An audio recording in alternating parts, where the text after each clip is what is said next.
అయితే అన్న అదేమన్నాను మనసులో పెట్టుకోకన్నా. దానికి నేను కూడా ఏం చెప్పకపోయేసరికి నా మొగుడే నాకు చెప్తలేడు.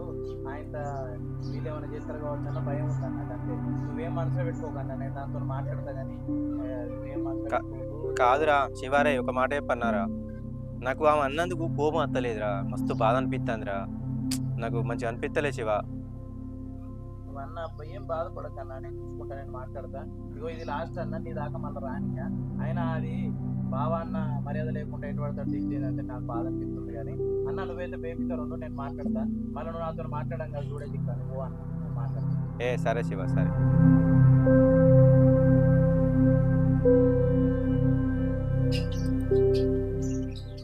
హలో.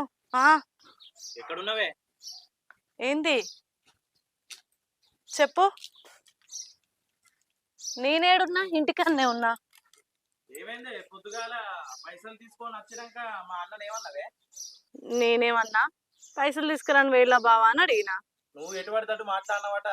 గవే అనే పద్ధతి. ఆయన బావ అంటే ఏమనుకుంటున్నావు?